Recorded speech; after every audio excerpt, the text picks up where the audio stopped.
ನಮಸ್ಸರ್ವೇಭ್ಯಃ. ಈಗ ನಾವು ವಾಲ್ಮೀಕಿ ರಾಮಾಯಣದ ಬಾಲಕಾಂಡದ 4ನೆಯ ಸರ್ಗವನ್ನು ಗಮನಿಸ್ತಾ ಇದ್ದೇವೆ. ಈಗಾಗಲೇ 3 ಸರ್ಗವನ್ನು ನೋಡಿದ್ದಾಯಿತು.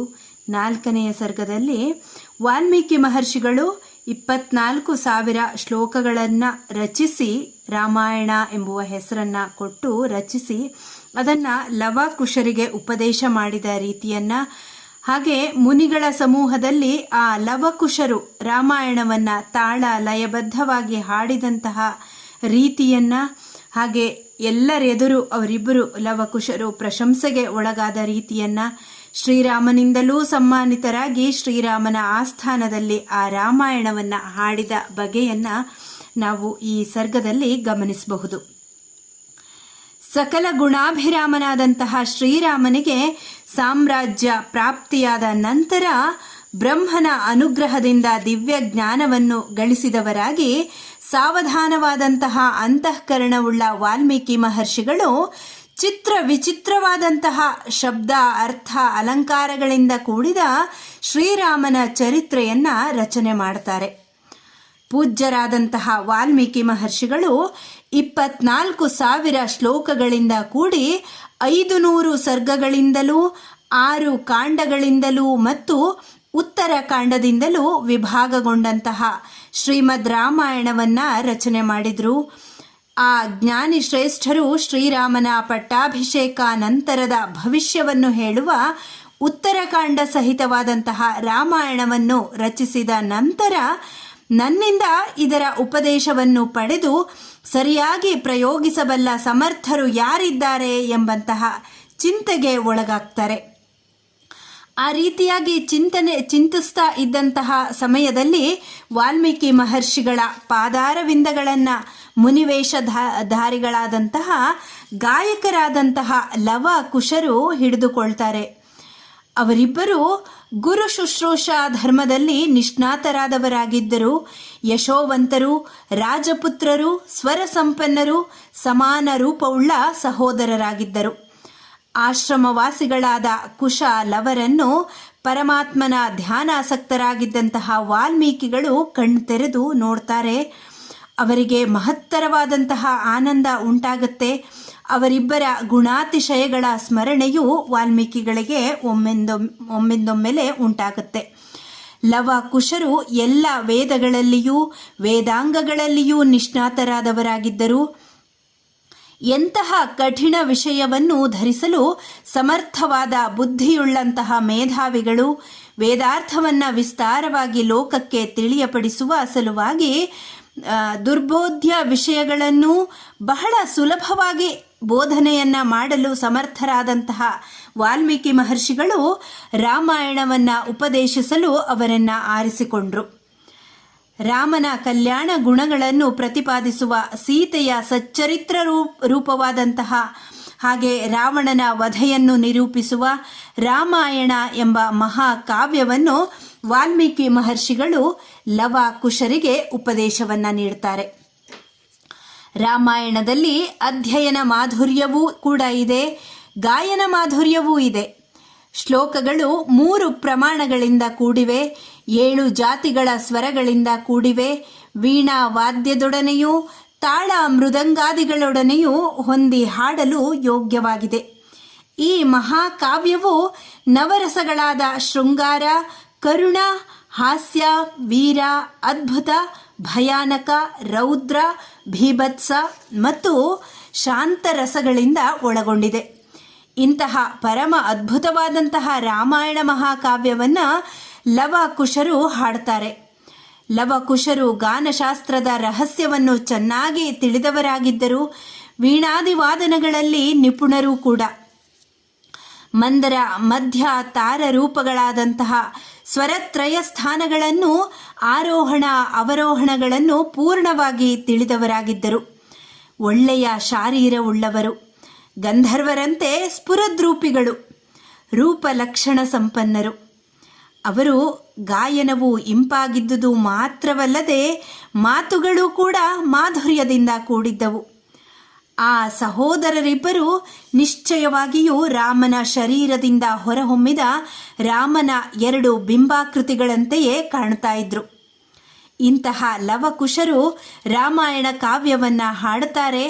ಋಷಿಕುಮಾರ ವೇಷಧಾರಿಗಳಾದಂತಹ ರಾಜಕುಮಾರರಾದ ನಿಂದೆಗೆ ಅನರ್ಹರಾದಂತಹ ಸ್ವಲ್ಪವಾದರೂ ವಿಸ್ಮರಣೆ ಇಲ್ಲದ ಮಹಾತ್ಮರಾದ ಸಕಲ ಗುಣ ಪರಿಪೂರ್ಣರಾದ ಶಬ್ದಗಳ ಗುಣಲಕ್ಷಣಗಳನ್ನೂ ತಿಳಿದಿರುವ ಲವಕುಶರು ಧರ್ಮ ಪರಿಪೂರ್ಣವಾದ ಶ್ರೇಷ್ಠತಮವಾದ ರಾಮಾಯಣ ಎಂಬ ಆಖ್ಯಾನವನ್ನು ಆಮೂಲಾಗ್ರವಾಗಿ ಬಾಯಿಪಾಠವನ್ನು ಮಾಡಿಕೊಂಡು ಋಷಿಗಳ, ಸಾಧುಗಳ ಮತ್ತು ಬ್ರಾಹ್ಮಣರ ಸಭೆಗಳಲ್ಲಿ ವಾಲ್ಮೀಕಿಗಳಿಂದ ಉಪದಿಷ್ಟವಾದಂತಹ ಕ್ರಮದಲ್ಲಿ ಹಾಡಲಿಕ್ಕೆ ಆರಂಭಿಸ್ತಾರೆ.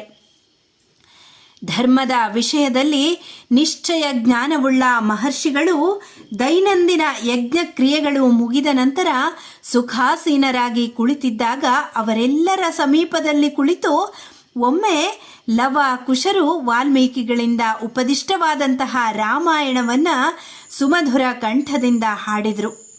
ಆ ಮಹಾಕಾವ್ಯವನ್ನು ಕುಶ ಲವರ ಮುಖಾರವಿಂದದಿಂದ ಕೇಳಿ ಮಹರ್ಷಿಗಳು ಆಶ್ಚರ್ಯಗೊಂಡವರಾಗಿ ಆನಂದ ಅತಿಶಯಗಳಿಂದ ಆನಂದ ಬಾಷ್ಪಗಳನ್ನು ಸುರಿಸ್ತಾರೆ. ಗಾಯನದಿಂದ ಸುಪ್ರೀತರಾದ ಧರ್ಮವತ್ಸಲರಾದ ಮಹರ್ಷಿಗಳು ಪ್ರಶಂಸೆಗೆ ಅರ್ಹರಾದ ಕುಶ ಲವರನ್ನು ಸಾಧು ಸಾಧು ಎಂದು ಹೇಳುತ್ತಾ ಬಹಳವಾಗಿ ಪ್ರಶಂಸೆಯನ್ನು ಮಾಡ್ತಾರೆ. ನಿಶ್ಚಯವಾಗಿಯೂ ಇವರ ಗಾಯನವು ಎಷ್ಟು ಮಧುರವಾಗಿದೆ, ಅದಕ್ಕಿಂತಲೂ ವಿಶೇಷವಾಗಿ ಶ್ಲೋಕಗಳು ಎಷ್ಟು ಇಂಪಾಗಿವೆ. ಇವರು ಹೇಳಿರುವ ಆಖ್ಯಾನವು ನಡೆದು ಬಹಳ ಕಾಲದವರೆಗೂ ಆ ಕಥಾ ವಸ್ತುವಿನ ಪ್ರತ್ಯಕ್ಷ ಚಿತ್ರವೇ ನಮ್ಮ ಹೃನ್ಮಂದಿರದಲ್ಲಿ ಕಾಣುತ್ತಿದೆ.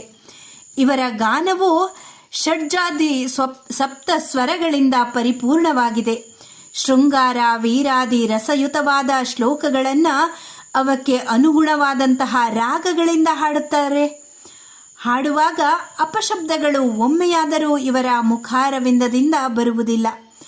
ಭಾವಪರವಶರಾಗಿ ಗೀತೆಯಲ್ಲಿಯೇ ತಲ್ಲೀನರಾಗಿ ಹಾಡುತ್ತಾ ಇದ್ದಾರೆ. ಮಹಾತ್ಮರಾದ ತಪಸ್ಸಿನಿಂದ ಶ್ಲಾಘ್ಯರಾದ ಮಹರ್ಷಿಗಳಿಂದ ಹೀಗೆ ಪ್ರಶಂಸಿತರಾದಂತಹ ಕುಶ ಲವರು ಇನ್ನೂ ಅತಿಶಯವಾದ ಸ್ವರ ಸಂಪತ್ತಿನಿಂದ ಕೂಡಿದ ರಾಗಗಳಿಂದಲೂ ಅತಿಶಯ ಮಾಧುರ್ಯದಿಂದಲೂ ರಾಮಾಯಣ ಕಥೆಯನ್ನು ಹಾಡಿದರು. ಅವರ ಆ ಸುಮಧುರ ಗಾಯನವನ್ನು ಕೇಳಿ ಸುಪ್ರೀತರಾದಂತಹ ಮಹರ್ಷಿಗಳು ತಮ್ಮಲ್ಲಿದ್ದ ವಸ್ತುಗಳನ್ನೇ ಆನಂದ ಅತಿಶಯದಿಂದ ಲವ ಕುಶರಿಗೆ ಬಹುಮಾನ ರೂಪವಾಗಿ ನೀಡ್ತಾರೆ. ಒಬ್ಬರು ಕಲಶವನ್ನು ಕೊಡ್ತಾರೆ, ಮತ್ತೊಬ್ಬರು ನಾರುಮಡಿಯನ್ನು ಕೊಟ್ಟರು. ಇನ್ನೊಬ್ಬರು ಮಹರ್ಷಿಗಳು ಕೃಷ್ಣಾರ್ಜುನವನ್ನೇ ಬಹುಮಾನವಾಗಿ ಕೊಟ್ಟರು. ಯಜ್ಞೋಪವೀತ, ಕಮಂಡಲು, ಮೌಂಜಿ, ದರ್ಭಾಸನ, ಕೌಪೀನ, ಜಪಮಾಲೆ, ಕಾಷಾಯ ವಸ್ತ್ರ ಇಷ್ಟೇ ಅಲ್ಲದೆ ಜಟಾಬಂಧನ ರಜ್ಜು, ಕಾಷ್ಟಬಂಧನ ರಜ್ಜು, ಯಜ್ಞಭಾಂಡ, ಸೌದೆ, ಔದುಂಬರಿ ಮುಂತಾದಂತಹ ವಸ್ತುಗಳು ಕುಶ ಲವರು ಹಾಡಿದ ಗಾಯನದಿಂದ ಆನಂದ ಪರವಶರಾದ ಋಷಿಗಳಿಂದ ಲವಕುಶರಿಗೆ ಬಹುಮಾನ ರೂಪವಾಗಿ ಕೊಡಲ್ಪಟ್ಟವು. ಇನ್ನು ಕೆಲವು ಮಹರ್ಷಿಗಳು ಸ್ವಸ್ತಿ ವಾಚನವನ್ನು ಮಾಡುತ್ತಾರೆ. ಮತ್ತೆ ಕೆಲವರು ದೀರ್ಘಾಯುಷ್ಮಂತು ಭವತಾಂ, ನಿಮಗೆ ದೀರ್ಘಾಯಸ್ಸು ಉಂಟಾಗಲಿ ಎಂದು ಆಶೀರ್ವಾದವನ್ನು ನೀಡುತ್ತಾರೆ. ಸತ್ಯವಾದಿಗಳಾದ ಮಹರ್ಷಿಗಳು ಅವರಿಗೆ ವರಗಳನ್ನು ನೀಡುತ್ತಾರೆ. ಈ ರಾಮಾಯಣ ಪ್ರಬಂಧವು ವಾಲ್ಮೀಕಿ ಮಹರ್ಷಿಗಳಿಂದ ನವರಸಪೂರ್ಣವಾಗಿ ವಿಸ್ತಾರವಾಗಿ ಹೇಳಲ್ಪಟ್ಟಿತು. ಮುಂದೆ ಈ ಕಾವ್ಯವೇ ಕವಿಗಳಿಗೆ ಮೂಲಾಧಾರವಾಯಿತು. ಈ ಮಹಾಕಾವ್ಯವನ್ನು ಕುಶಲವರು ಯಥಾಕ್ರಮವಾಗಿ ಹಾಡಲು ಉಪಕ್ರಮಿಸಿ ನಿರ್ವಿಘ್ನವಾಗಿ ಪರಿಸಮಾಪ್ತಿಯನ್ನು ಮಾಡುತ್ತಾರೆ. ಸರ್ವಗೀತೆಗಳಿಗಿಂತಲೂ ಪೂಜ್ಯತಮವಾದ, ಆಯುಷ್ಯವರ್ಧಕವಾದ, ಪುಷ್ಟಿವರ್ಧಕವಾದ, ಸ್ವರಪ್ರಧಾನಗಳಾದಂತಹ ಸರ್ವ ಶ್ರುತಿಗಳಿಂದಲೂ ಮನೋಹರವಾಗಿರುವ ಈ ರಾಮಾಯಣ ಮಹಾಕಾವ್ಯವನ್ನು ಸರ್ವಗೀತೆಗಳಲ್ಲಿಯೂ ಕೋವಿದರಾದಂತಹ ಕುಶ ಲವ ಗಾಯಕರು ಬೀದಿಗಳಲ್ಲಿಯೂ ರಾಜಬೀದಿಗಳಲ್ಲಿಯೂ ಹಾಡುತ್ತಿರುವಾಗ ಒಂದು ದಿನ ಭರತಾಗ್ರಜನಾದಂತಹ ಶ್ರೀರಾಮನು ಅವರು ಹಾಡುತ್ತಿರುವುದನ್ನು ಕಾಣ್ತಾನೆ. ಶತ್ರು ನಿಬರ್ಹಣನಾದ ಶ್ರೀರಾಮನು ಸನ್ಮಾನಾರ್ಹರಾದಂತಹ ಸಹೋದರರಾದ ಕುಶಾಲವರನ್ನ ಅರಮನೆಗೆ ಕರೆದೊಯ್ದು ಯಥಾಯೋಗ್ಯವಾಗಿ ಉಪಚರಿಸ್ತಾನೆ. ಪ್ರಭುವಾದ ವ್ರತನಿಷ್ಠನಾದ ಶ್ರೀರಾಮಚಂದ್ರನು ಲವಾಕುಶರನ್ನು ಯಥೋಚಿತವಾಗಿ ಉಪಚರಿಸಿದ ನಂತರ ಸ್ವರ್ಣಮಯವಾದಂತಹ ಸಿಂಹಾಸನದಲ್ಲಿ ಕುಳಿತು ಮಂತ್ರಿಗಳಿಂದಲೂ ಲಕ್ಷ್ಮಣ, ಭರತ, ಶತ್ರುಘ್ನಾದಿಗಳಿಂದಲೂ ಪರಿವೃತನಾಗಿ ರೂಪ ಸಂಪನ್ನರಾದ ಲವಾಕುಶರನ್ನ ದಿಟ್ಟಿಸಿ ನೋಡುತ್ತಾ ಲಕ್ಷ್ಮಣ, ಭರತ, ಶತ್ರುಘ್ನರಿಗೆ ಹೇಳ್ತಾನೆ, ಸಹೋದರರೇ, ದೇವತೆಗಳ ಕಾಂತಿಗೆ ಸಮಾನವಾದಂತಹ ವರ್ಚಸ್ಸಿನಿಂದ ಕೂಡಿರುವ ಇವರು ಹೇಳಲಿರುವ ವಿಚಿತ್ರಾರ್ಥ ಪದ ಸಮೂಹಗಳಿಂದ ನಿಬದ್ಧವಾಗಿರುವಂತಹ ಆಖ್ಯಾನವನ್ನು ಒಮ್ಮೆ ಆಲಿಸಿರಿ. ಹೀಗೆ ಹೇಳಿ ಲವಕುಶರ ಕಡೆಗೆ ತಿರುಗಿ ನೀವು ಆಖ್ಯಾನವನ್ನು ಆರಂಭಿಸಬಹುದು ಎಂದು ಪ್ರೇರಣೆಯನ್ನು ನೀಡ್ತಾನೆ. ಶ್ರೀರಾಮನಿಂದ ಅನುಜ್ಞೆಯನ್ನು ಪಡೆದಂತಹ ಲವಕುಶರು ಮೊದಲು ರಾಗದ ಆಲಾಪನವನ್ನು ಮಾಡಿ ವೀಣಾ ಮೃದಂಗಾದಿ ವಾದ್ಯಗಳೊಡನೆ ಮಧುರವಾಗಿ ಹಾಡಲು ಉಪಕ್ರಮಿಸ್ತಾರೆ. ಅವರು ಹಾಡುವ ಕಾಲದಲ್ಲಿಯೂ ಕಾವ್ಯದ ಅರ್ಥವು ಬಹಳ ಸ್ಪಷ್ಟವಾಗಿ ಶ್ರೋತೃಗಳಿಗೆ ತಿಳಿಯುತ್ತಿತ್ತು.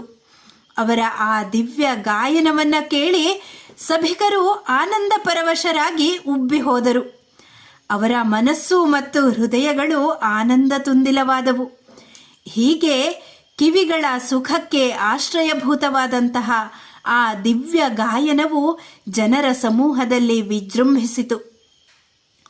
ಅಂದಿನ ಆ ಸಮಾರಂಭವು ಮುಗಿದ ನಂತರ ಸಭ್ಯರನ್ನು ಕುರಿತು ಶ್ರೀರಾಮಚಂದ್ರ ಹೇಳ್ತಾನೆ, ಈ ಕುಶೀಲವರು ಮುನಿವೇಷಧಾರಿಗಳಾಗಿದ್ದರೂ ರಾಜಲಕ್ಷಣಗಳಿಂದ ಕೂಡಿದ್ದಾರೆ. ಇವರು ಗಾಯಕರಾದರೂ ಮಹಾ ತಪಸ್ವಿಗಳಾಗಿರುವರು. ಇವರು ಮಾಡುತ್ತಿರುವ ಗಾಯನವು ಮತ್ತು ತನ್ಮೂಲಕ ಹೇಳುತ್ತಿರುವ ಕಾವ್ಯ ಪ್ರವಚನವು ನನಗೂ ಶ್ರೇಯಸ್ಕರವಾಗಿದೆ.